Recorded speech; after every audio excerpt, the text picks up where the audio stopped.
Look at that. Oh, beautiful. Check. Right here. Check. What's happening? Man, last I saw you guys, David said, "Quick, there's a break in the rain. Run!" And literally, everybody ran.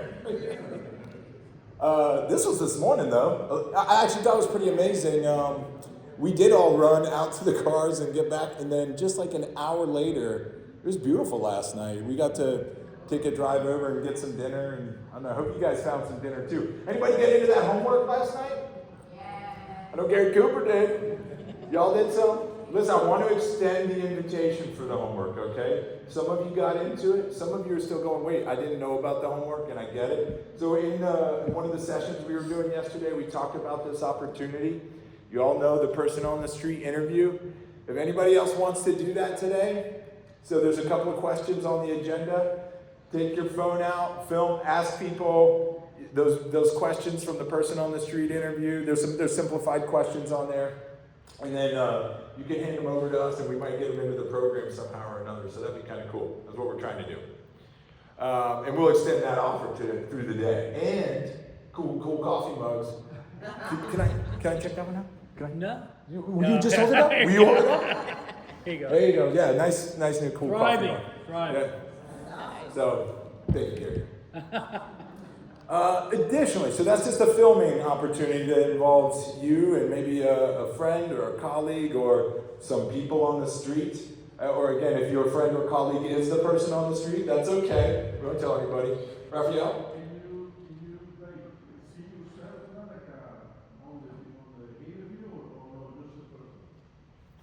I think really it's just if you just want to interview the person. And if you just get them, it doesn't have to be the interviewer, just the person that you're interviewing, and you just ask them, And if you are the interviewer and the interviewee, that's interesting, there's ways to do that. You can work with it.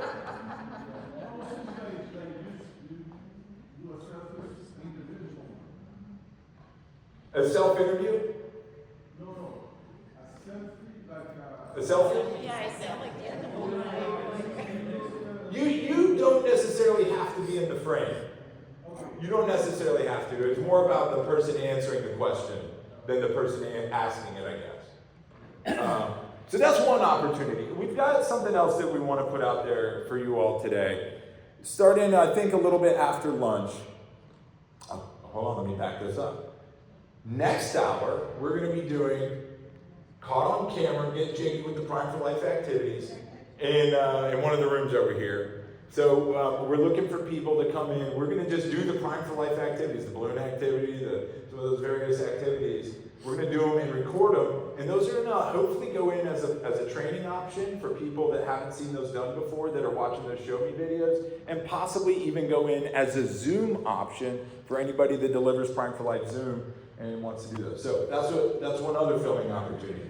The third one I was going to mention is that we've got a camera crew that's going to be here today, and they're going to be set up in room number 1, which is way over there, which is actually really pretty. If you've never walked over there, so we always have this side of the building. That side of the building is very pretty. It's the ocean side or the beach side one. We're the marsh side, but that's the ocean side over there. Walk over there, it's very pretty. But there's a room, number 1, and we're going to be doing some filming over there. What are we doing? Well, yesterday, David led us in this session called, I'm going to mess up the title of the session, Looking Backward, Forward, Inside, and Outward. One of them is not a word. I think it's the inward. I think it's inside. I don't remember, but many of you were in the session yesterday. Many of you struggled, like Julie Schumacher did, to look into someone else's eyes deeply. But one of the questions that came up in that activity that I thought was really cool, David, I really did, is looking back to see about our own Prime for Life experiences. And for me, that was a lot. There was a lot for me to talk about my own, what Prime for Life has meant to me, what it has done for me from the inside. It was like, how has Prime for Life changed me from the inside, you know? And there's a lot. If you could talk with you all about this a bit, I'm happy to talk more about it, but that's not really what I'm here to do today. However, what we're asking in this situation with the filming going on in room number 1, if anybody is interested in sharing their experience about that, how Prime for Life has changed them, whatever brought them to Prime for Life, what do they do with Prime for Life? How do they like teaching Prime for Life? What do they see as some of the outcomes of Prime for Life? What keeps them coming back here today and doing Prime for Life? Anything about Prime for Life that anybody wants to share? There's a room over there, and we'd love to hear about that and have you share that. And so we're inviting people to go over to room number 1 around the corner and share about their experiences with Prime for Life. And it's kind of like really open to whatever that is. And in saying that, this kind of brings me into this next thing that we're here this morning, is Prime for Life, as we saw, all these 90%, that was awesome to see. And I was even thinking about, Julie, you said something. It's amazing you all did that. And I've thought about PRI plus me. I've thought about it a lot. I never thought about it before, just sitting here, how that's kind of like our formula. Biology plus choices equals outcome. It's kind of like PRI plus me as an instructor equals this, outcomes. And so I was thinking about that here, and for many of us, Prime for Life has meant a lot. And so, in maybe 3 or 4 years ago, I got an email, and it was actually from Ina, and Ina said, hey, I heard from this guy, and I think maybe it'd be helpful for you to reach out to him. And you all know my story, at least most of you do, a little bit. It was touching to hear this and then reach out to this person, Kyle. Kyle had gone through his own journey, and part of his journey brought him to Prime for Life. And so he went through Prime for Life, and much like I did, he goes, wait a second, I should email these people. This is something. There's really something to this. So he emailed us, and I reached back out to him, and Kyle said, hey, I've gone through something I'd love to share about it. And this took me back 20 years because I thought, I'd gone through something. I wanted to share about it. I knew where Kyle was coming from. Somewhat. I guess his story is very different than mine. And there's some similarities. So a few years ago, I got to meet Kyle. And I've known Kyle for, I guess, about 2-3 years now. And he has been continuing his own journey with Prime for Life, including fairly recently becoming a Prime for Life instructor. And so, Kyle, I would like to welcome you, my friend, to the stage here and share your story. I don't want to say too much about it, who you are, where you're from. I think I've said enough. But I will help you out with this microphone here. Where do you clip here? I'm going to put it right on there. Where do you want this? Just kind of right here, okay? You want to hook it up over here? If we can. And put it in the pocket? Yeah. Well, that's a zipper pocket. Yeah, so it's fine. What's going to fall out? Okay. We're good. We're good. We got this. All right, watch this. So cool. Y'all wait till y'all see this. Oh, it looks so cool. Nice. I think it's in there good. That looks cool or what? That's right. It's got a green light and everything. Yeah. All right. So, yeah, Prime for Life. I'm gonna introduce myself. My name is Kyle Morgan. For those of y'all that don't know me, I know some of y'all have known me for a while. Heather and Howard have been some pretty big influences in my life since I started working at this company called No Wrong Door in Franklin. And I'm gonna go ahead and take y'all. I have like an hour. We're all like talking about cars. We will talk about a car particularly because it's the car that put me in this wheelchair. All right.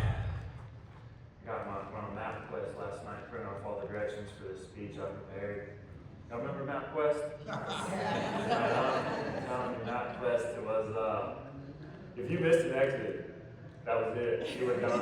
You know what? Wherever you end up, just post up, buy a house, live there. You would never get home, right?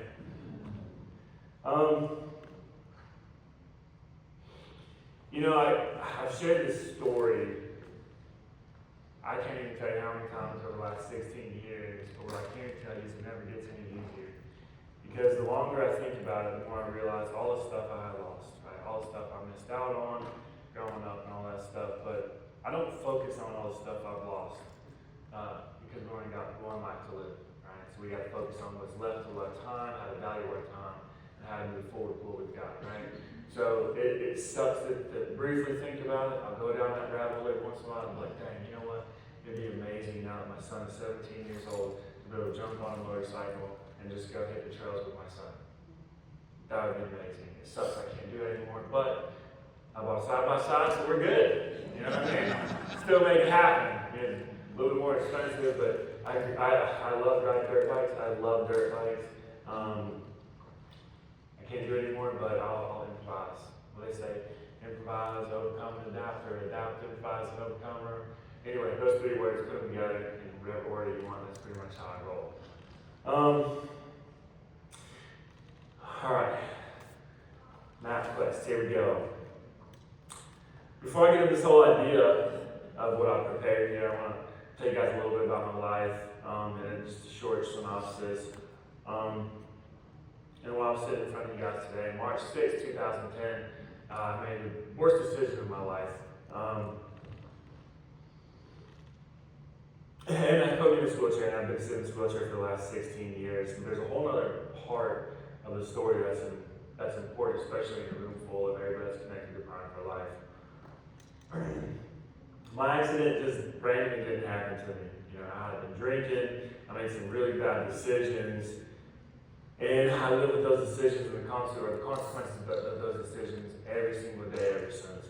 And I don't really remember a whole lot of the accident, but every single morning when I wake up and I'm needing help from my bed to this wheelchair, I'm reminded every day of the consequences of that night. March 6, 2010 will never go away. I'll remember it for the rest of my life, just because it was one of those core key moments of my life that shifted my entire life in an instant, just like that. Now, I can introduce myself and stop right there. Hi, my name is Kyle Morgan. I'm a quadriplegic. I made a bad decision, and that would be it, right? But there's, and technically it's true, but that's not my whole story. I grew up in Oregon, go Ducks. I'm a huge Ducks fan. I love Oregon Ducks. Go Ducks. Growing up was rough. You know, I grew up with both my parents. They had their own addictions to battle. They were battling my entire life. Me, my brother, my sister, we were kind of just thrown to the wolves our entire childhood growing up. We didn't have any stability. We had no guidance. We really had nothing to kind of build up from. We were just kind of growing up ourselves. At 11 years old, I started smoking marijuana. Yeah, not proud of that, but it's my story, and I own my story. 11 years old, I started smoking weed, and 15 years old, I was throwing house parties that were pretty good. For a 15-year-old, I mean, that's not another story to brag about. I'm not bragging, I'm just kind of giving you guys context of my childhood growing up. I'm sure some of y'all probably have similar stories. You know, one thing growing up, when I share my story, a lot of people are like, hey, you mentioned that, it's very similar to my story. And, we grow up differently. Some of us grow up in a stable household and still end up being addicted to something later on in life. Some of us grow up in a household full of addictions, and when we get older, we realize we don't want that in our lifestyle. We end up in a room full of Crime for Life people. And now here we are, kind of trying to shift the dynamic of children growing up behind us, right?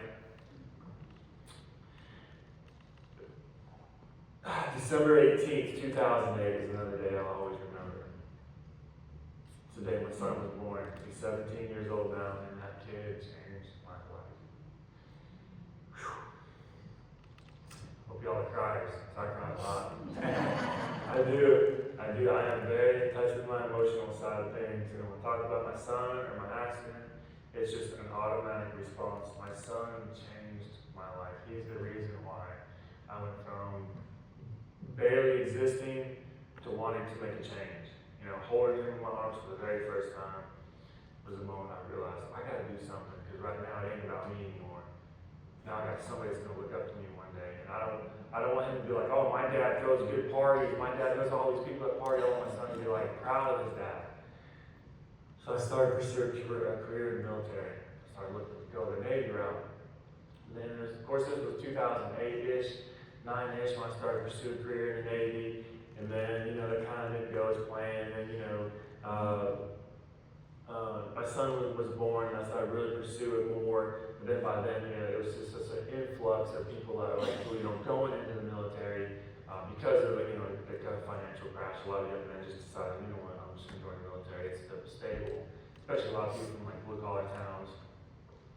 So they were really accepting any new recruits, and then I was kind of going in limbo, trying to figure out, you know, which branch of military I really wanted to join, because I really wanted to join something that I was going to be good at, and something I just wasn't going to go and try to be a really badass I thought I was. I wanted to do something with purpose, something that had longevity. And then I saw a commercial come on, National Guard was offering 20 grand, and bam, that did it, $20,000, sign me up.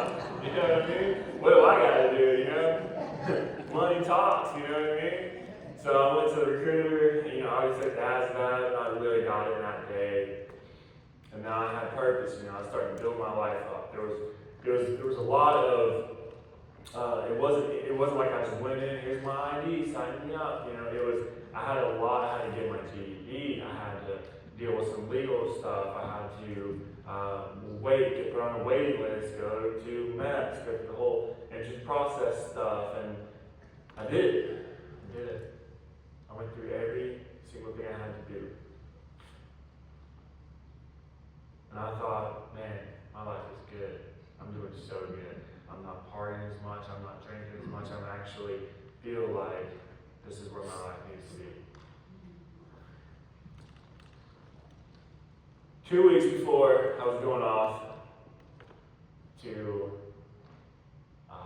Columbia, South Carolina, I went for my last 2 rounds. I was at the gym, I was on a treadmill. I remember this day very vividly. I was on a treadmill. I work out every morning. I did 2 a day, every single day. So I wanted to graduate top of my class. I was in the gym, I was working out, I was on a treadmill, my phone rings. I look at it, somebody, boom, Jordan, my man. Not you, different Jordan. Jordan, my man. I used to do a lot of mixed martial arts, and Jordan and me, we used to do a lot of shadow boxing. We used to train together. So when I saw this Jordan, I got excited. Somebody I could relate my past to. I get off the treadmill and call him, hey, what's up, buddy? Hey, man, I'm coming to town. Jordan was also in the military, so for our schedules to kind of align like that, it was very rare. And since I only had 2 weeks to go, hey, Kyle, man, I'm coming to town later. Let's go out and get some drinks. It's your last 2 rounds. Let's go out. Let's do it. I'm not driving. You know, the second I hung up the phone, you know, you get those real eerie, like the hair stands on the back of your neck, you get those signs, you know, a lot of people. I'm going to tell you, I'm very spiritual, Holy Spirit moments. I was told not to drive. Don't drive tonight. Do not drive tonight, Kyle. Whatever you do not drive tonight. And I made every preparation I thought was necessary not to drive. I took my truck, took it to my house, parked it there. I got a ride from my house with another friend of mine who dropped me off at the bar where I met Jordan. And from then on, what do I got to lose? I'm not driving. What do I got to lose, right? I drank everything that bar had. Then I went to the house party. I drank everything the house party had.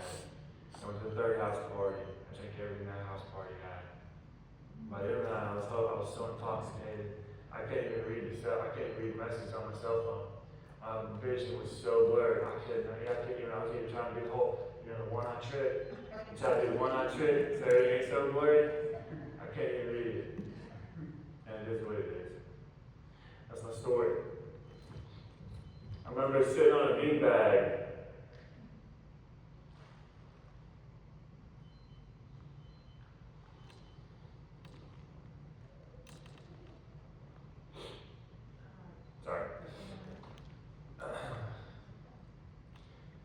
I'm just sitting on the beanbag and I passed out.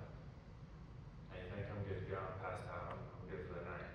I woke up, in this basement, I go outside, there's Jordan and there's Vince, they're outside, and they're hanging out. And me and Jordan, of course, we used to shadow box, and we used to box. We used to do this thing called fight night, where I used to carry boxing gloves in my truck because like I loved to box. I love kickboxing, I love mixed martial arts, I love Muay Thai, I love one-on-one competition in combat sports. I just love it. That is like my DNA, that's my program. So we started getting a little, shadow box outside this party. And we were getting pretty wild. Vince told me I gotta go. I'm getting too wild. So Vince tells me I gotta leave this party. So sure enough, I'm like, all right, cool. I look at Jordan, all right, man, let's go, let's leave. And Derek says, man, I can't, I've been drinking. I just stopped me all night, bro. We've been drinking all night, man. We've been at the same bars, We've been at the same places, and you were taking just as much as I was. Like, it didn't stop. So then, all of a sudden, stop. Well, then the second he says that, Vince responds, take my car to keep, man. I didn't hesitate. Exact words, we're in a room full of adults. Said, I don't give a shit, I'll drive anything with wheels. I jumped in that car, and I didn't know how I made it out of the driveway. I was all over the place, I threw it off in the ditch, and I just kept it hammered down. And the second I got to the highway, I didn't know how fast I was going. I was focused on just keeping the same road. I'm gonna be honest with you, I don't know where the hell I was even going. I don't know if I was going home, I was just driving. And I was driving, and I kept passing cars, and I kept doing that whole waiting for brake lights look. I saw brake lights. I knew it was a cop. I fled. I ran, hammered down, backcountry roads, eventually 70 miles an hour into a corner, lost control of the vehicle flipped 3 times, I was ejected out the driver's side window at 70 miles an hour after the first wreck, after the first rollover, and I got lucky, I landed in grass, in a field. Because if I would have landed anywhere else, I would have died. Police officer that night came up to me, he saw it was me. We knew each other. That was the worst part for him. Came up to me, Kyle, oh my God, Kyle, hang in there, buddy, hang in there, help's on the way, Kyle, hang in there. And he said it wasn't until about a minute later when I started breathing again. Because he said when he came up to me, he said I wasn't even breathing. And he didn't do anything. He didn't do any CPR, he just saw it was me and immediately started freaking out. Me and that officer, Mike Lane, we still talk to this day. I have no regrets to Mike. He was doing his job, I wasn't doing it wrong. I respect law enforcement 100%. I was the asshole that night. There's a thing about me, I'm a real person, by the way, don't figure that out. I think life is way too stressful already to try to put on different masks. So to meet me today, so you're going to see a year from now. So yeah. And if y'all record this, I'm sorry, I'm going to bleep and edit and all that stuff. Keep it real. 100%. EMS shows up, I get airlifted, I broke my neck. That's the only thing, I got extremely lucky. That's the only thing that happened to me, was I broke my neck. That's it. Sadly, I've been paralyzed to this wheelchair for the rest of my life. But something happened in the hospital when I was in there. Spiritual moment for sure. I'm in the room, I'm in a coma for 5 days total. About day 3, my girlfriend comes in, and who then became my wife. But through life, we separated. We are divorced to this day, but we have zero anger towards each other. I still love Naomi. If it was not for her, I would not be up here today, I can tell you that. I can tell you that with confidence. She's in my room, she's praying. I wake up out of my coma. I ask her who all these people in my room. And it freaked her out. I'm in a coma, y'all. I'm in a drug-induced coma. I'm not supposed to wake up. She says, I'm the only one in here we talking about. I said, no, all the people over by the window, who are they and what are they doing here? Now she's really freaked out. She's like, I don't know, but what it looked like. I said, I don't know, but the man just keeps smiling at me. Bam, went right back out. Now when I woke up in the hospital, I didn't know I was paralyzed, but I didn't know the extent of my injuries. I just knew I was alive and everything was going to be okay. I just knew everything was going to be okay. That's the context of my accident in a nutshell. horrible story. I'm not proud of it. But it's my story, and I own it, and I live it every single day. And I am going to share my story for the rest of my life. So I know for a fact somebody's heard it, and it's changed some lives already. And the more I share it, the more impact it's going to make. And that's how I live my life.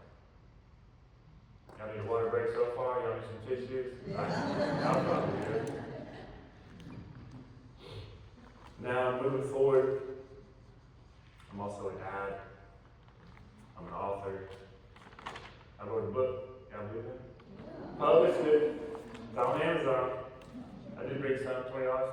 Quick plug. No, I'm just kidding. It's like I told Derek, I've given out more books than I've sold because I don't want someone to look at it and be like, man, I don't have $20. I'd rather give it away for free and change someone's life. It's a real talk book. It's very, very easy to read. It's not, I'll be real with y'all. I don't really read. So I don't want to be that hypocrite, but it's a big biography. So it's like it's short, sweet, simple, straight to the point, real talk, and it's a motivational book because we're growing up in a world right now, people feel like they don't have purpose. They don't know how to find it. We're growing up with parents that don't parent, they just have kids, and they're working so much and struggling so much in life that they just don't have time to actually focus on their children, to actually find out what they're great at, help them sharpen those skills, so when they get off in life, they can actually have something meaningful, purposeful. So these kids are just growing up in their world today, and they're just growing up and doing whatever the hell they want. And they figure out too late in life, damn, you know what? I wish I knew I was an athlete when I was in 6th grade. And it is what it is. That's what my book's about. It's about how to find that purpose. Let you know, like, you are important. You do need something in this world. Look where we come from, man. We come from the beginning of just text on a cave. From the very beginning of time to sit in this ballroom with a microphone that, honestly, like, I ran audio in church for over 10 years, and I don't even quite understand how this stuff works. I just know you plug it in, it works. And if it doesn't, swap it out with another one. Or turn your computer on, turn it back on, right? Do the hard reset. Unplug it, plug it back in if that doesn't work. That's what I've done. But aside of everything, I'm a dad, I'm an author, I'm a business owner, I'm a car guy. And ironically enough, becoming a quadriplegic did not cure any of that. I still love cars. Like, if we're out in public and I hear a car out from the distance revving or sounding amazing, there's a strong chance I'm going to roll over there and talk to the owner. Just like, hey, what do you got in this thing? What's future plans? Give him my number. Now we just became best friends. That's how it rolls, Met this guy for 5 minutes. We're already Facebook friends. I work at No Wrong Door, where I get to help people deal with substance use disorders, mental health challenges, incarcerations, and people with some really, really, really horrible stories that are going through some really bad times in their life. I started a nonprofit called GIMP Gangsters. That's right, you heard that correctly. GIMP, G-I-M-P Gangsters. And we take people with disabilities on epic adventures. We take people on epic adventures. We got a Crown Vic with 150 shot of nitrous, 410 rear gear. It hooks and books, and it is fun. It is a fun car. We got side-by-side paint controls. If you want to get dirty, let's go get dirty. We get people scuba certified out near the coast of North Carolina, and the second they get their scuba certification, we're dumping them in the Atlantic Marine. Safe environment, right? Safe environment. But it's cool. We do a lot of fun stuff.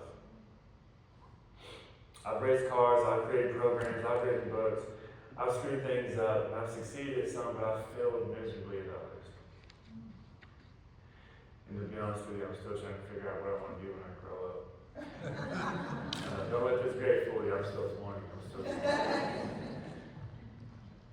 But here's why I'm telling you all this stuff, man. None of those things are going to change March 6, 2010. That day happened. That day is set in stone. It is concrete. It's the rest of my life. I can't undo that night. I can't make a different decision. I can't get those 16 years back. But what I can decide to do is what I'm going to do with the next 16. I I got a future ahead of me. I got today is done, tomorrow I'm not promised, but I'm gonna live like I'm not promised tomorrow. I always tell people like, there's a big difference between saying, I'm gonna live like I don't have tomorrow, there's a big difference between saying, I'm gonna live like I'm not promised tomorrow, because if you tell me I'm not gonna be here tomorrow, that bank account is gonna be empty. You know what I mean? If you tell me like I'm not promised tomorrow, I'll be a little more smarter with it. You know, I learned something along the way. That there was a massive difference between being alive and actually living. And there's a bigger difference between living and thriving. That's what we're going to talk about today, thriving. Amen. Can we do that? Yes. Or can you do that? That's what we're going to talk about. Not how to create a perfect life. Not how to avoid ever struggling again. And definitely not how to have everything figured out. Because I'm going to tell you guys right now, I'm not the person for that speech. Because if you guys listen to me, you guys will go home and there'll be a race car, and you drive around the jack stands, and you'll be financially broke. But I guarantee you, you will have a lot of fun. You will have so much fun. I want to talk to you guys about what happens after survival. What happens after somebody decides to change? Right? What happens after somebody decides to change? What happens when the crisis is over? What happens when treatment ends, classes ends, probation ends, and somebody finally decides to put down the thing that's been holding them back or destroying their life? Eventually we have to ask a different question. Not just how do I keep this person from going backward, but what are we giving this person to move forward toward? Right? And what are we giving this person to move forward toward? Because if you set a goal and you never take your eye off that goal, eventually you're going to hit that goal. I'm a firm believer in that. There's a reason why I have a driver's license, is because that's exactly how I live my life. I set a goal, boom. First thing on that goal is I had to get my driver's license back. I wanted to drive. It took me 9 years to get through the whole survival phase. I'll talk about that in a quick minute, but 9 years. And then I had to take stupid class. What was it called? Prime for Life. Anyway, I had to take this stupid class, 20 hours of this class, just to get my license back. This is bullshit. You know what I mean? Like, I just gave my license back. I just paid the money. What the hell is this class? 20 hours. Whatever, dude. I'm just kidding. It wasn't a stupid class, but that was kind of my reaction. What? I gotta take a 20-hour class? I'm sure you guys see it every day. I don't know why I'm here. I don't even be here. I don't even drink that much. Okay?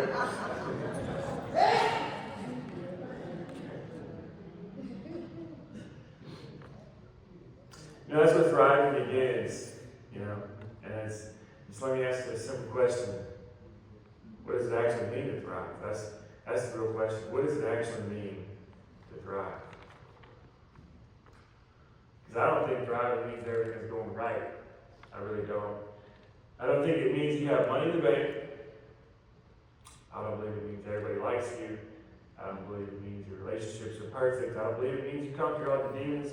I don't believe it means everyone you wake up excited about life. Because I'm going to tell you all right now, if that's the definition, I don't know a single person that is thriving. Because we all are human and we all have struggles, and it is what it is. That's the beauty about being alive, right? The struggle. You got to find the beauty in the struggle, because if you don't struggle, you're not going to appreciate the good days when you have. Right? 100%. But thriving is definitely different. I think there's four stages to get to that thriving phase. First, survive. Because survival says, just get me through today. Just get me through today, please. Just get me through right now. That's survival. Then we recover. Recovery says, I don't want to live like this anymore. I do not want to live like this anymore. Then we start living. We rebuild relationships. We find a little bit of stability. We We start trusting ourselves, and then maybe people start trusting us again. We start living. Then thriving comes in, and thriving doesn't say anything. Thriving is a question. Thriving asks us, now that I'm still here, what am I going to do with my life now? Now that I'm still here, what am I going to do with my life now? Can we repeat that? Can we say it as a group? Now that I'm still here, what am I going to do with my life now? That was amazing. That was a warm-up. Because right now, we're going to scream it. We're going to yell it. So there's one thing y'all are going to pick up from here. And if it's this moment right here, I went all the way to Jekyll Island to watch some guy in a wheelchair make a yellow room full of other PRI people. Because I want this to stick. I want this to stick. And I want you guys to remember, we're going to go 3, 2, 1. We're going to yell it. You guys ready? 3, 2, 1. Now that I'm still here, what am I going to do with my life now? Give yourself a round of applause.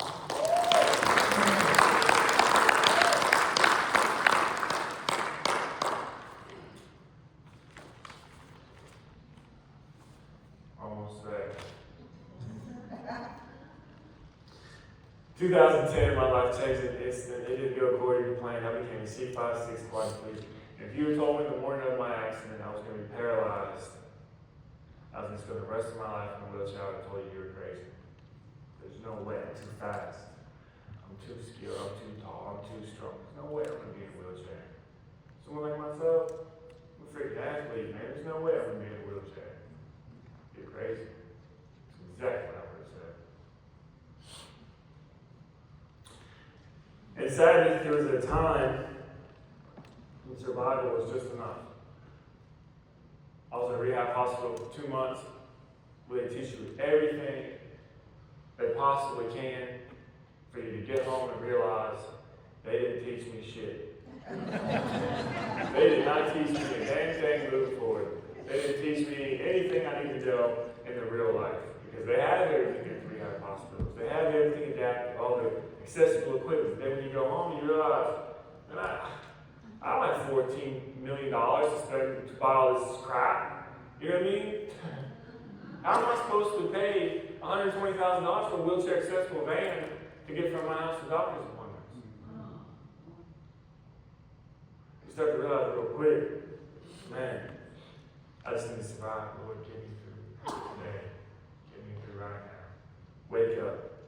Get through the day. Figure out this new body. Figure out this wheelchair life. Figure out how the hell life is supposed to work from here on out. But eventually something changed in me. Eventually I realized I had a choice. I had a choice moving forward. You either start spending the rest of my life measuring all the stuff I lost, or I can start asking what I still have left to give. What do I still have left? What's my purpose? What do I still have left in me to give to other people? How am I going to use my story to prevent other people from ending up in my situation?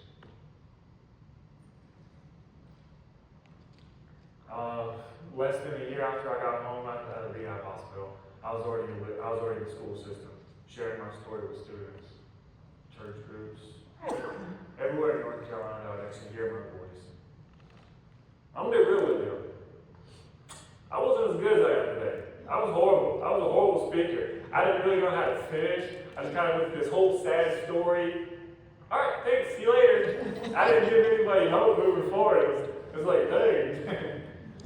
And I think that's what stuck. You know, like, I really don't want to be that sad when I get older. You know, but I've seasoned it a little bit. I've learned a couple things along the way. I'm really comfortable in what I do. But I realized, I had a choice. And the choice was that I had to figure out what else I had left in the tank to give other people so they didn't end up in my situation. And that question changed everything. Asking what I still had left to give, the question changed everything. And it went from, why did this happen to me? Because we know why this happened. I mean, it's concrete, it's there. I was drinking, driving, running from the cops. I myself in a wheelchair. That is exactly what happened. But the question went from, why did this happen to me, to what's next. What's next? What's next in life? What's next moving forward? And that's what thriving means to me. Having a what's next.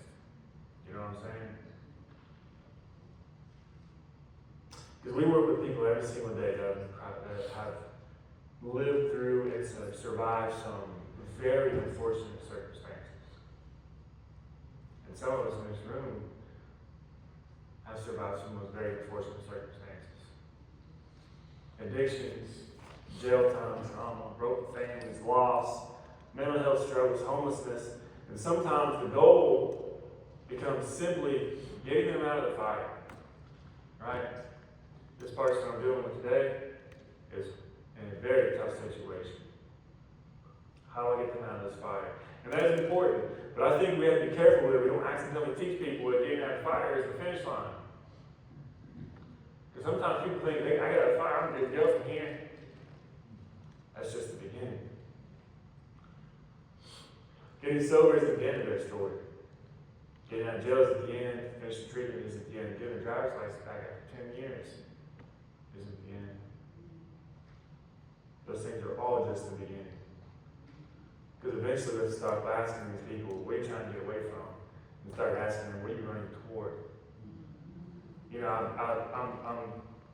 going to toot my horn here, but I'm actually, I spent quite a few times, I spent the last few months in jails, and I'm actually pretty good at shifting mindset, getting people to think differently. I go in and ask them some real serious questions to get people to think like within themselves. Not think about life and all the stuff going on, but think about who they are as a person. I'm real good at that. Because I ask them different questions. Like, hey, how are you doing? You doing okay? Good, great, awesome, see you later. Are you really good though? That's the automatic response. You know what I mean? You can be having a hell of a day. I'll be real with you. I almost didn't come. I almost called Derek last second. Hey man, I'm having a hell of a day. I ain't gonna make it. I'm gonna stay in bed and I'm gonna cry a little bit. I got punched in the face before I even woke up yesterday morning. I threw my whole day off. I was like, I am not prepared for a 7-hour drive to Jekyll Island, Georgia. I'm not. So I took a power nap, hit the road late, and now I'm here.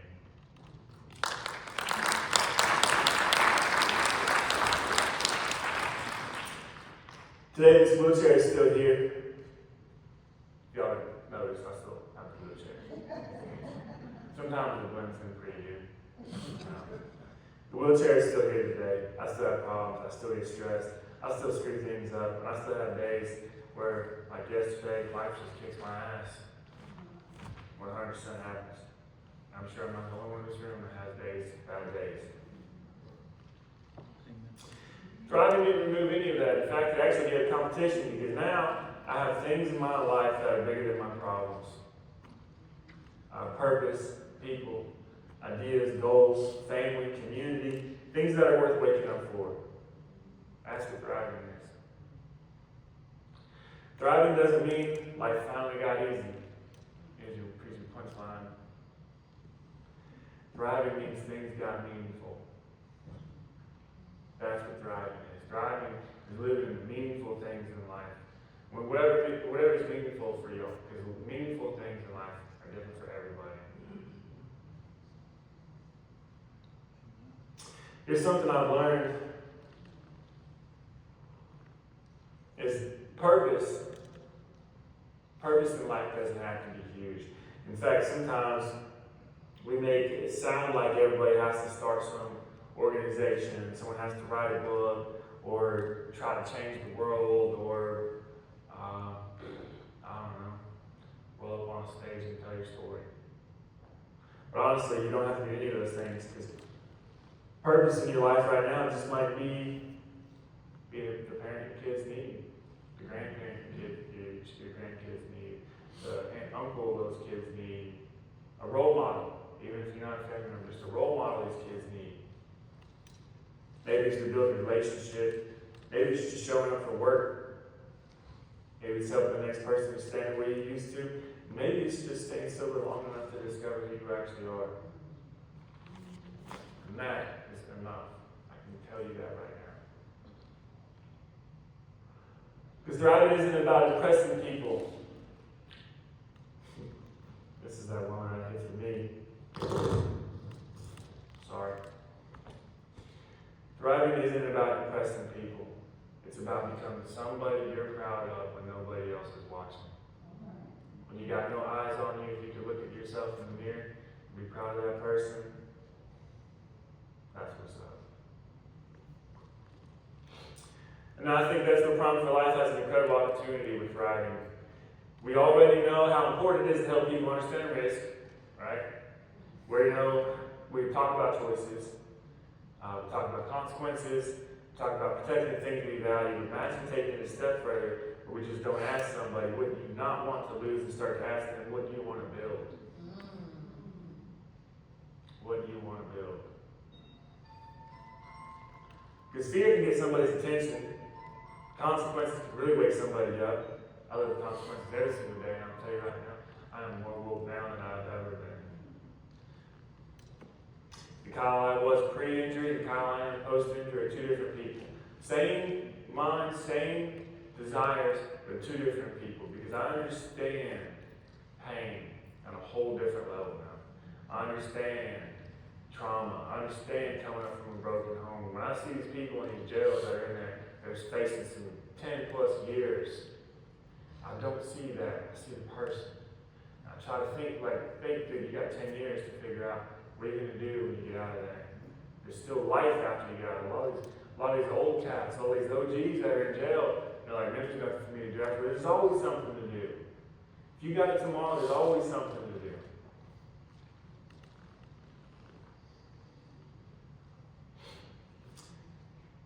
I mean, honestly, these people just need something worth moving forward toward, right? They need hope, they need ownership, they need reason. So, I think thriving starts with 4 questions. Who am I? Not who was I, but who am I? Who am I today? Second, what matters to me? Thirdly, what am I building? And finally, who's coming with me? Who's coming with me, right? Because one of the greatest signs that somebody's actually thriving is when somebody else is starting to get some of the spoils from their cup. When their cup starts flowing over into other people's lives. That is proof that you're actually thriving. The experience becomes wisdom, the pain becomes connection, and mistakes become a warning, the recovery becomes hope, their survival becomes somebody else's roadmap. I can't change what happened to me in 2010. I can't go back. If I could go back, sure, there are certain things that I would change as far as my decision making, as far as some of the other things, but honestly, this wheelchair is making me a much better person because of the understanding of life and how precious it is and how valuable it is and how little time we actually truly have here. And we got to make the best out of it every single day. But what I can't decide on what happens next, because that's the part of my story I still get to write. And so does every person that walks into one of our classes. So does every person sitting in jail. So does every person sitting in a treatment center. And so does every person on this planet that thinks that they screwed up well beyond repair. Because as long as you're still here, there's still a next. And that's what thriving really is. It's not pretending the past didn't happen, not running from it, and definitely don't let it define who you are. That's just kind of what happened. It is what it is. You have what's next, you have it tomorrow. Build up from it, learn from it, share it, in hopes that somebody will hear it and not end up where you are. Thriving is taking everything you've lived through, every single thing you've lived through, the good, the bad, the painful, the embarrassing, the things that you're proud of, the things that you really wish you could erase, hold it all together, put it all together in a big pot, looking at it, and just deciding, I'm going to do something with all this. I'm going to do something with all this. I survived. I've recovered. I'm going to phrase that. I started recovering because you are never fully recovered. You are constantly living in recovery your entire life when you go through any kind of traumatic experience. You are always living in recovery. I survived. I started recovering. I learned how to live again. And right now, guys, I'm thriving. I am thriving. So I'm going to leave you all with a question. A question I ask myself all the time. I'm still here. So what's next? Right? You're still here. What's next? Right? Seriously, answer that question. You know, Derek, you're still here. What's next? What's next? What you got? What's Tell me next? stories. I like stories. Tell me a story. Who are you? I like You guys stories. can't see it, but Kyle's got a tattoo that says, what? But it's what I ask everybody I meet. Who are you? Tell me a story. Tell me a story. I like stories. You ask me what's next, and sometimes I go, what's next in the next 5 minutes that we've got on here today, 10 more minutes? That's something I was just thinking about. Of course, I've been thinking about what's next in my day. A weekend is approaching. I've been here hanging out. I've got kids and a wife. I'm wondering what's next, man. You got me thinking about that. What am I going to do this weekend? Kyle, you just said this thing, and you said it to me, and it's been rattling in my brain. Thriving's not meaning life's easy. Thriving means life is meaningful. 100%. And I want life to be easy. I often want to be comfortable. And I will sacrifice, I wonder, you've got me thinking here, how have I sacrificed meaning and purpose in my life to be more comfortable, to live easier instead of more meaningfully?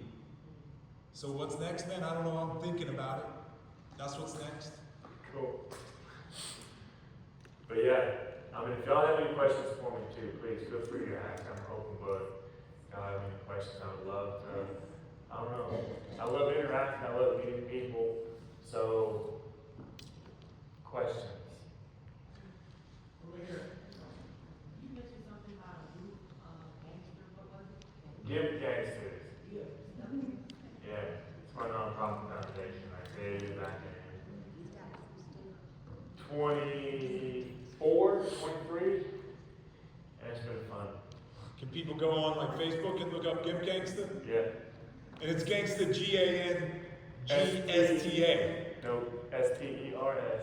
Oh, ERS, okay. Give Gangsters Foundation. Okay. Yeah. Yes, ma'am.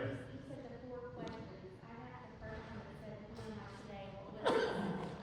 Let me go back and look. He's got to look at his map That quest. is not everything on MapQuest. Who am I? What matters to me? What am I building? Who's coming with me?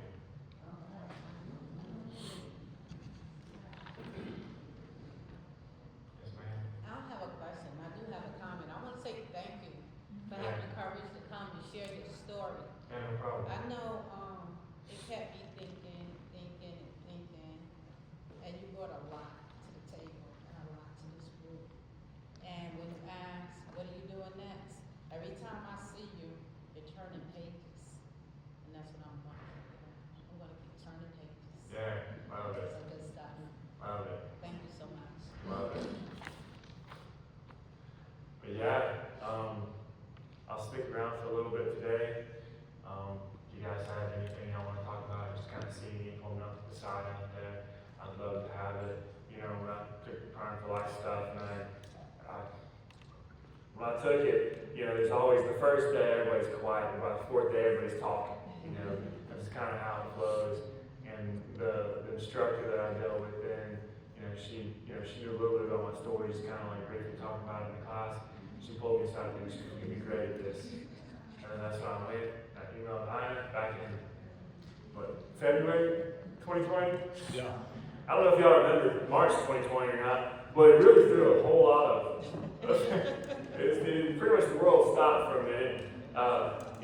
We planned on coming out to Tennessee, and then everything kind of slowed up. But I'll be real with you, man, the timing couldn't have been more perfect, because if I would have came out then, y'all would have missed out on all the stuff I've done since 2020 and on. I started getting my license in 2019, October 2019, but by February 2021, I finally got my license. It took a long time dealing with the whole COVID mess, but I finally got it. I aimed for that goal of getting my license back, and I never took my eye off the prize, and I finally got it.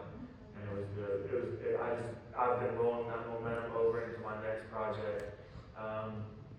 Gets a little intense, but I've done so much since that moment that I could have been more thankful that COVID did happen. I was really, you know, it's just, you know, made my life easier. The whole curbside stuff. I hate grocery shopping. I hate going in to the whole curbside, ordering stuff, get it delivered. Woo woo, right? Thank you. Thank you. That's what I'm talking about. But no, just the timing was perfect. The timing was perfect. And yeah, I can't thank y'all enough for allowing me to be here. Thanks for the invite. And thanks for staying in touch. Just whole PRI team, just, you know, give yourselves a round of applause. I'm just the guy I'm here.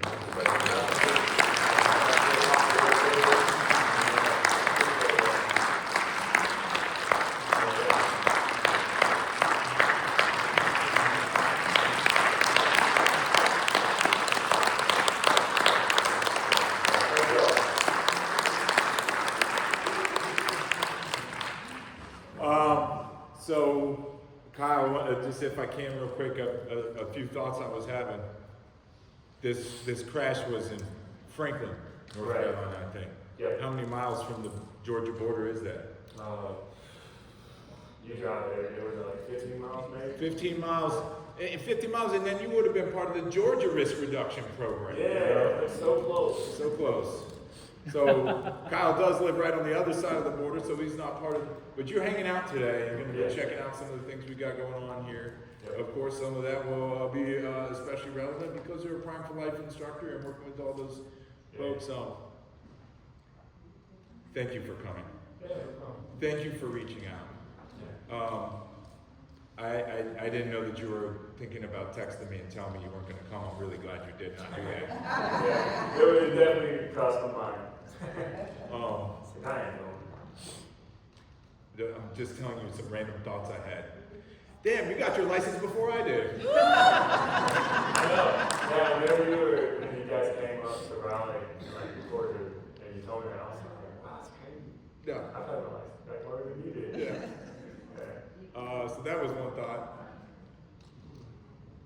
Man, it goes to this, there's this thing of we talk about all the impairment problems and all the things that can happen. And I'm sitting here and I'm just thinking, I just had such a different set of consequences. You said something about you wake up every day, the first thing you're reminded of the decision you made. Yeah, it's good. And for me, that's gotten a little bit different. And I sat here thinking how unfair that was. I every day think about my stuff. I think about it, but I don't. It sometimes isn't the first thing that comes to mind. It's more like, man, I gotta get to work.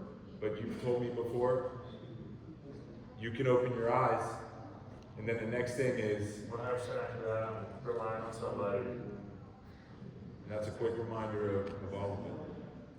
And yet, you're one. There's been a few people in my life. Maybe you all can think of someone in your life that you go, how the heck? Why are you looking at me like that? I don't know why. You're just this far over. How the heck do they do it? How do they do it? How do they get so much done in a day? And so, man, when we have talked, Kyle and I have been bouncing this idea about thriving as PRI has talked about this idea of thriving. I said, this dude is the epitome of this. And I didn't even, I don't know exactly what it means. You put so much definition to it here today. So I'm grateful for that, man. I'm grateful for some things you've got me thinking about in my own life right now. Even though sometimes I feel like I'm thriving, now you got me wondering, well, am I? You know? So thank you for being here. You're open to questions and hanging out with people if they want to come up to you throughout the day and chat? Yeah, 100%. All right, 100% he said, y'all. You heard it, 100%.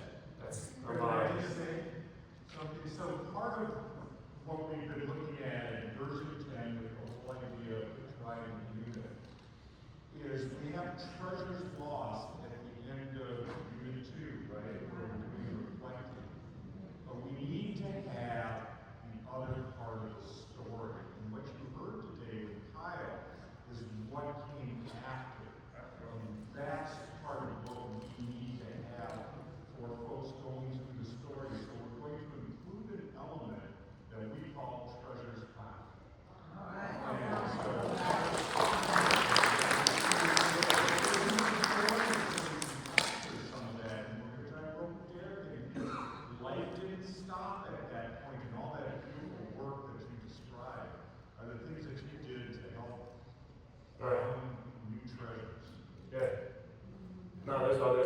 life has a mistake. Everybody makes mistakes.